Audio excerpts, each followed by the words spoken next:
10 years ago, most of the journalists, they tended to report on bigger issues, some very, very great issue. They want to change a lot of things.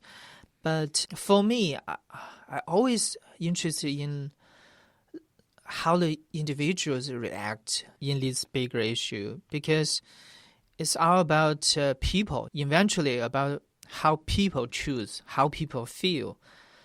So I always focus on that side. Aizhe, Hi. founder of故事FM. Welcome to China Talk. Thank you. Thank you for inviting me. It's a great pleasure. About a month back,故事FM ran an episode that had people telling their stories about their relationships to the podcast. So by way of your introduction, Aizhe, I'm going to tell mine.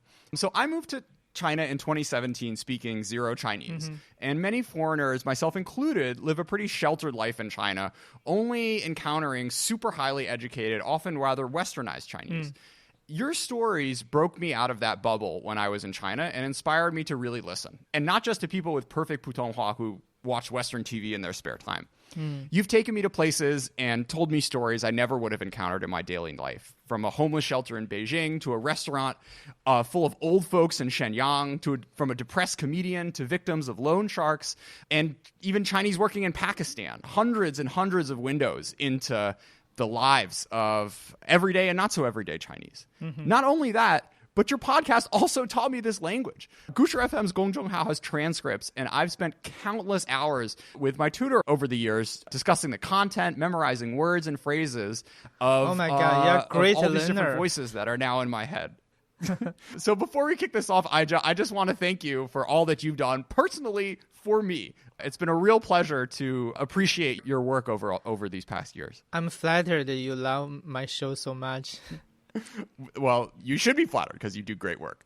So, Aizhe, if an alien from like Santi, 1 billion miles away, could listen to 故事 FM and This American Life, what do you think that alien would conclude about the U.S. and China? Well, human being is so hard to understand. They make very odd decisions. Even they are in the same situation, but they choose very differently. I think it's the same to both U.S. people or Chinese people.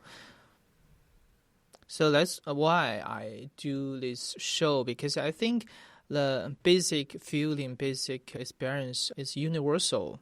No matter where you live, what kind of culture you are in, we tend to make very similar decisions, have similar feelings. Is there any particular show you recall that imparted that lesson, or is it something you just hear that sort of seeps into you after doing hours and hours of these interviews? You know, we did a lot of stories about LGBTs, about their dilemma, about how people treat them, how they try to hide them. If you see people in China, in US, in Europe, in Africa, I think they experience the same thing. So I'm not going to ask you for a specific favorite 故事 FM episode, but I'm curious if there are any in particular that you'd wish Americans or Westerners in general could listen to better understand China. Well, let me open my list. Because until now we have did 467 episodes. So quite a lot of stories we aired.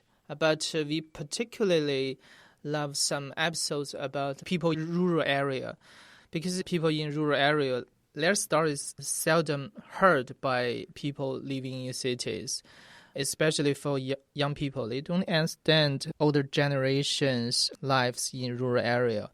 Especially we aired some stories about old people. They choose to leave their home, to disappear. Some people even committed suicide.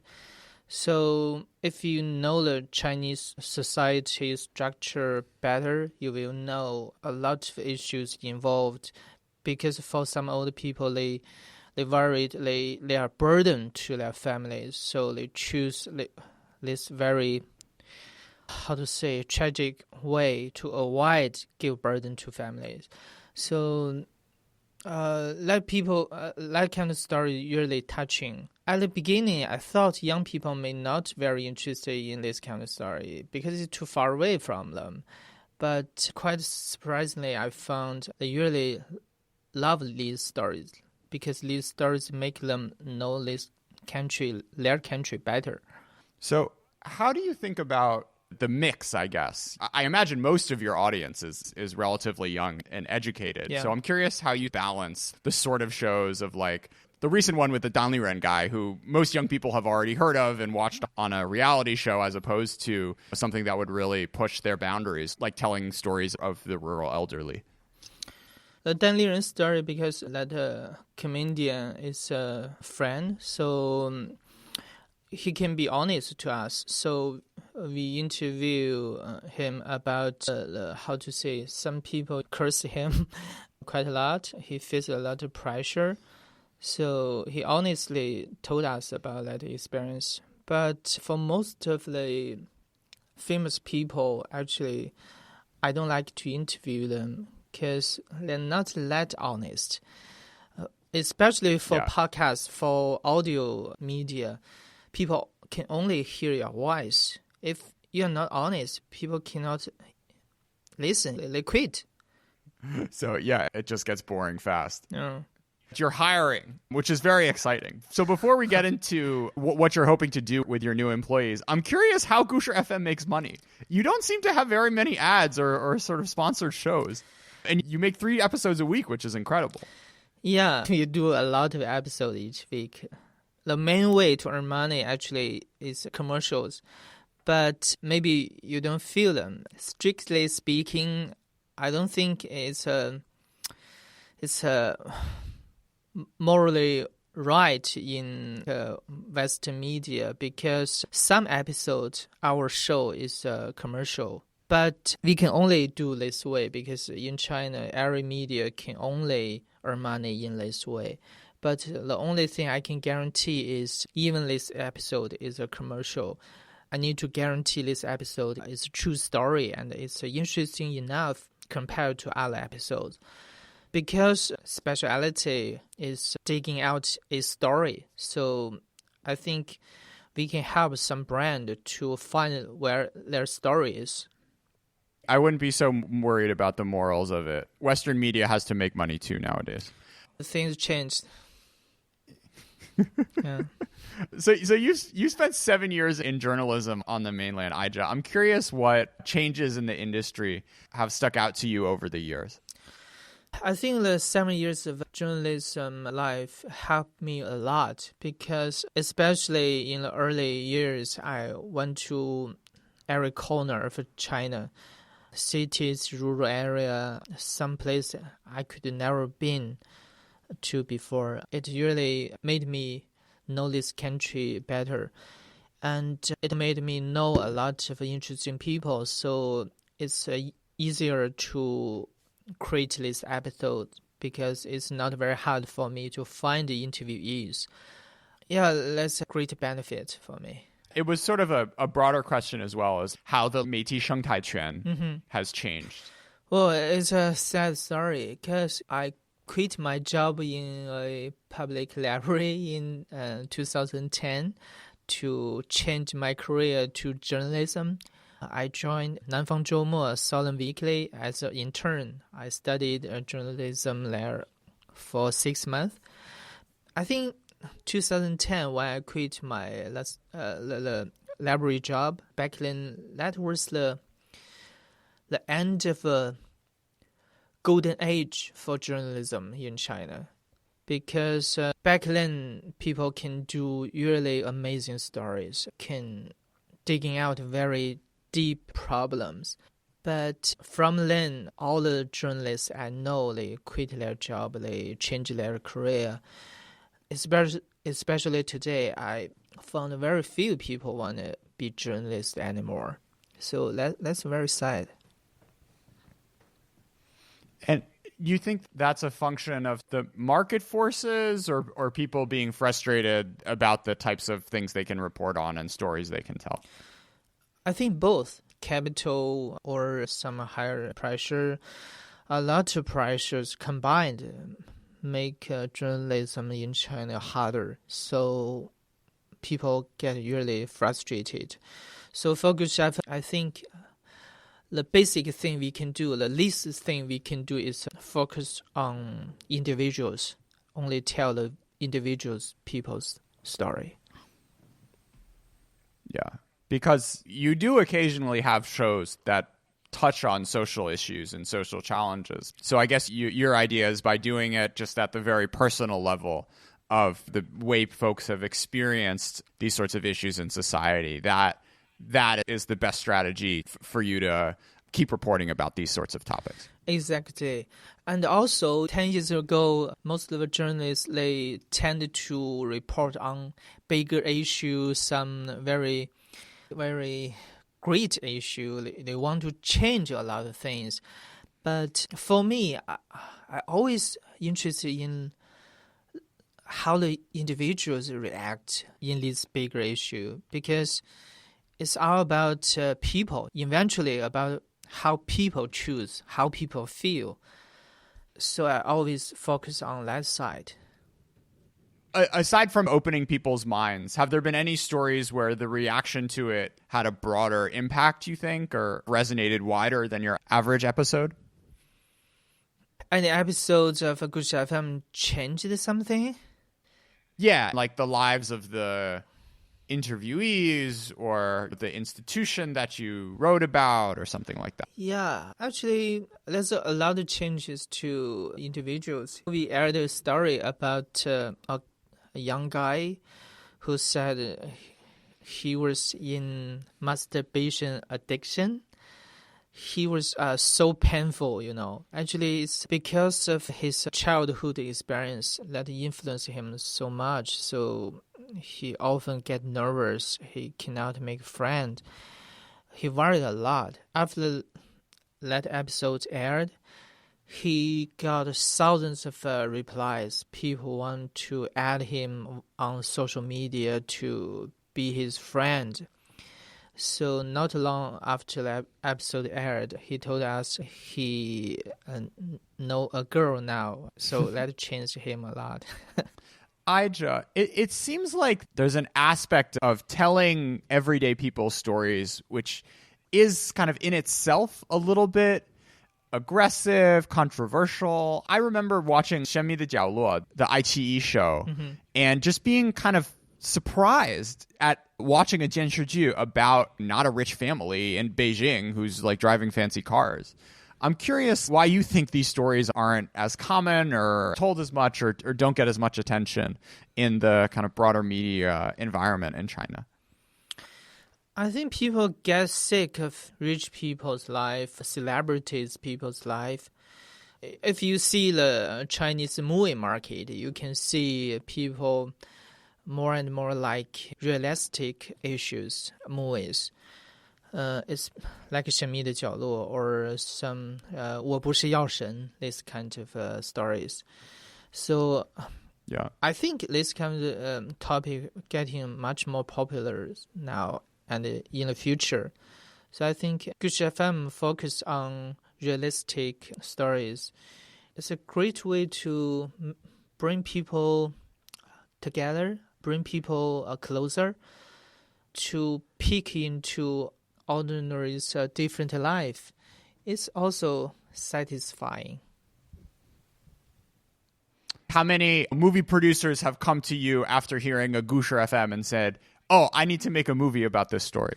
Has that happened yet? Yeah, of course, that happened a few times. I think 4 or 5 times. But in China, copyright is a big problem. Normally, people don't tell you. They just change that story in another way and make something out of it. You don't know it. As long as it makes for better movies, we can't complain too much. Well, yeah. I guess you can complain, but I'll be happy. I'm curious, Aizhe, pushing the model forward. You guys have done many of these shows, which all have a relatively similar structure. I'm curious if you've come across any stories that deserve a serial treatment, like the Serial podcast, yeah. A story big enough that should be a 10-part episode or something that you have a producer spending a whole year on. Well, you asked the right question. We are preparing. We have listed some stories. Try to make some really big stories in 2021. But I don't think it lasts like 10 part. It's too long. Maybe 5, 6 episodes. We started serial a lot. But I think it's really hard to copy in China because especially for crime stories, I envy you American people. You can access a lot of document from the police department, from the court, but it's impossible for us in China, you know. So we are still looking for what kind of stories we can do in China. I guess generally with the longer ones that have been very successful in the West, like Shithole or Serial, very quickly you go beyond the individual, right? Yeah. And you start talking about the system and the society, and that may take you to places which are uncomfortable to do in the domestic context, I imagine. Yeah, for one thing, you can have access so many documents. On the other thing, you don't need to avoid any topic, but it's both problem for us. We need to carefully avoid a lot of things. But especially for podcast, I always tell my team, if there's elephant in room, you cannot pretend it not exist. Because if there's a logic in the story you didn't explain, people would ask. They're wondering. Yeah. So if they have question, they cannot focus on the rest part of the story. So that's really hard. Yeah. Or you just stop going into rooms with elephants in them, and that's depressing also. Yeah, exactly. I'm curious, Aizhe, aside from the serial model, what other types of formats are you thinking about in terms of shows? I spend a lot of time on Xiao Yuzhou, and 99% of Chinese podcasts right now are basically 2 people talking or 3 people talking or 5 people talking, very much like my show, China Talk, which I do because it's easy and inexpensive, but there's a lot more out there with more production and more effort that's possible with audio. So I'm curious what other ideas you're thinking about or you'd like someone else to do to push the medium forward on the mainland. I think for next step, I definitely will make a show like Plenty Money because I love it so much. I cannot like other people to do this kind of a show first. I need to hurry. And also, there's a lot of audio documentary type. There's one documentary from BBC. I really love it because they go around the world, go to a lot of countries, places to record the things happening.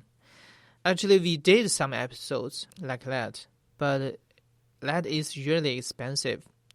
Not only about money, also about time. We can only produce one episode, maybe in 1 month.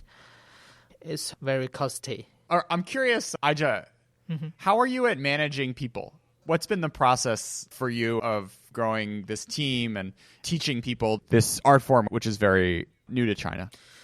The key, I think, is to give enough freedom to your team to make your team be creative. I know for some media, the chief editor is so demanding. They want to control a lot of things, especially on what story you should report, what story you cannot. But I wouldn't say that to my team. I want my producers have their interest. They can do whatever story they like. But in the process of our work, there's one part is called trial listening. Every story need to be listened. Our team, we will give a score, we will give a critique. If most of us say this is a very good story, we can listen to the last minute. I will air this story. If people don't give a very good critique, I will not let it out. So I only control the last part. I don't want to control the previous part. What values do you think you and your team share? And what about those 价值观 do you think makes you potentially overlook things in the stories you find and tell? I think being inclusive is the most important thing. You can see from our show, I seldom judge or give any opinion on any story, any interviewee, because I would ask me the same question every time. If I was him or her, can I make a better choice? So I don't think I'm in the right position to judge them. I only need to show what kind of a problem they are facing and to make people be them in the right circumstances to feel what they felt. That's enough. What people judge, I can't control how our listeners judge them, but I can guarantee myself will not judge on them. Do you think that's a rare attitude nowadays in China? I know, because in China, especially loved new media, the hosts, they want to show what they think, their opinion. But it's not my style. I think even in daily life, my normal life, I'm not a person who speak a lot. I always want to listen what other people say. You've said in an interview, Aizhe, that your dream for 故事 FM is that 30 years from now, it serves as a bit of a time capsule for this era. How do you think, more generally, China nowadays treats personal memory and personal histories? People's value changed very rapidly. I think 5 years before, people's value is quite different with nowadays. So it's much shorter than I expected, because I don't need to wait 30 years. Maybe 10 years later, when you look back to listen our episode 10 years before, you will be surprised. So that's quite interesting. I think that way you can call us oral history. We keep people's thought, people's accent, people's opinion in the capsule, so you can taste them later, 10 years later, like a good wine. I remember Su Hua of Kuaishou used to talk about how, and I think Zhang Yiming also talked about how Duan Shiping is also like a historical museum that people will go back to figure out what times were like in the past, but I'd much prefer 故事 FM. I think you guys are like the expensive wine, and they're like the 10 kwai baijiu from the corner store. I'm so flattered. Thank you. Well, but I do think if you want to know the details, what people experienced, it at least take a long time, at least 30 minutes show, right? If people can only see 10 or 20 seconds of short video, it doesn't explain too much. What other independent media do you think also exemplifies the values that 故事 FM has?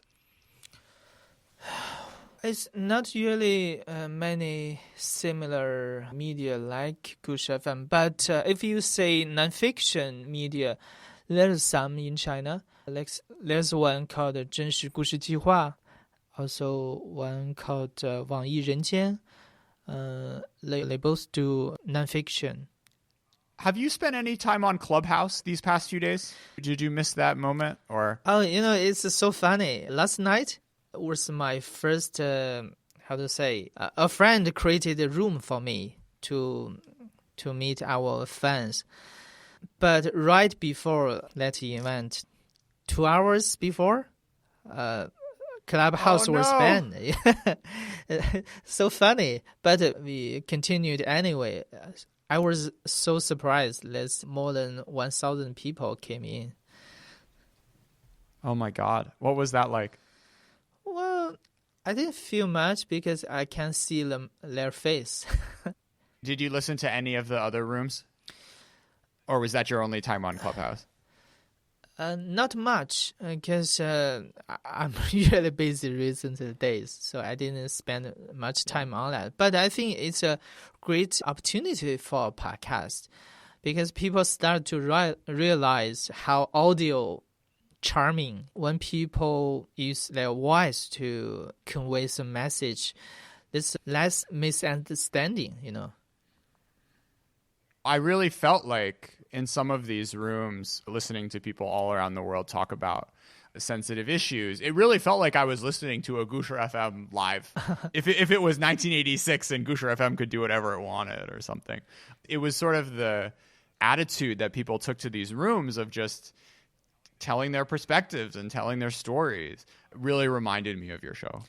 Yeah, it is a very rare opportunity. There was one room, a lot of young people from mainland China, Taiwan, Hong Kong, they can share their opinion peacefully. That's really rare, very valuable. Yeah.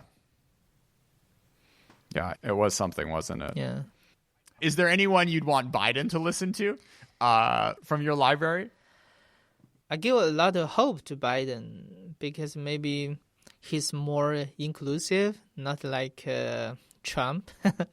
So I'm not worried that much. I expect the China-US relationship getting better. I don't know, maybe it's still hard for any politician in US to understand the daily Chinese life. What do you think as an American, if American people can understand Story FM? I'll tell you one thing is I am almost certain that there are people working in the White House now who listen to Gusher FM. Really? Yeah, definitely. Oh my God. More than just any show in particular, the moral of Gusher FM, if there is one, which is that China is more than the Chinese government or the party. There's more than 1 billion people who all have their lives and are all trying to make their way in the world. Mm-hmm. I think that's an important lesson that sometimes gets lost if you can only engage with China through English language media and reporting and sources. Some Western reporters certainly are committed to doing this kind of storytelling as well, but it's hard through a language barrier, right? And it's hard if you've never spent time in a country and in a small way at least got to know a few of its people to make sure that the way you think about the country isn't just through its government and its leadership and its policies. And I think that more than any particular episode is what I want Biden to do when he's studying Mandarin in his spare time. We try to translate some of our episodes into English. Maybe in the future we can cooperate with some English radio stations to air our stories in English. Maybe that's a good model for us. Well, if you pick someone besides me, I'm going to be very angry with you. but I'll understand. You've been introduced to these producers, right? At Podfest, there were some Western producers, right? Right. You know people at This American Life and Planet Money at this point? Yeah, actually, I cooperated with This American Life before in 2017 when I just created Gusher FM. When not many people know us, This American Life, they try to find a fixer in China because they wanted to do a story about traffic jam. Because in 2008, there was heavy snow. The weather was very cold. A lot of people jammed on highway. So I found a truck driver for them. They interviewed him. That's the only time I cooperated with This American Life. Then a few years later, New York Times reported us. That producer from This American Life wrote me an email. She said, "Oh, I didn't know you are the Chinese version of Era Glass." It's funny. After this COVID, I'd love to go to US to meet a lot of people. I really wanted to know Era Glass in person. Also want to go to NPR to really visit the Planet Money office. I'd love to see them. I love a lot of American shows, podcasts, also some English ones, like Planet Money, like This American Life, like Snap Judgment. All these narrative podcasts, I really love listening them. If any producer in these shows want to cooperate with Gush FM, please find Jordan. He can get in touch with me. I'd love to cooperate with you guys. I have a funny story for you, actually. I was applying to be an intern at Planet Money, and it was actually after I graduated college. So what was that? I wasn't technically allowed to be this was in when I graduated college. I'm 30 years old, so I graduated in 2012. Yeah, long time ago. So anyways, they wanted me to pitch a story. And the story I pitched was actually about China. I pitched it about YY. And because this was like very early days of live streaming and no one had heard of live streaming before. And I was like, this is a really cool story. And in the interview, they tell me, where did you get this idea from? And I was like, I don't know. I have my friend. He researches Chinese companies. He told me about this. And they're like, well, Jordan, I've done hundreds of these interviews of interns. And this is the first time I've ever heard a pitch of a show that we're going to do on air next week. So they really liked me, but it was really sad because I was too old and they didn't let me join it. Too old? I know. It's because it was like an intern for college students and I wasn't a college student anymore. So they were very nice to me, but they said, sorry, you can't be an intern. So had that happened, maybe this would have been my real profession many years before it became. You should be their producer. I should have been. They missed their chance, Aizhe. Yeah, I guarantee. So, have you heard Fresh Air by Terry Gross? Have you heard any of those shows? Yeah, actually, I know that show, but I seldom hear that because I'm not a fan of a talk show. I'm a fan of a narrative podcast. Yeah. But I do know Terry is a very good interviewer. It's kind of like hard talk. Sometimes she asks very direct questions. It's really interesting. But in my show, normally I will cut off my questions. I want people really immerse into the interviewee's part of the story. Yeah, I was thinking that's another sort of style which doesn't exist in China. I've come across at least, of an interviewer who will push back and challenge. Yeah, we do try that. But it's not hard in China, especially for some news happening. All people are paying attention to that. You need a journalist certificate to do things like that. So let's say we need to avoid being paid attention too much.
我一直以为有种爱叫做放手，却不知道有种痛是和你分手以后，你或许来过，像一场烟火，燃烧过我的瞳孔后，狠狠坠落。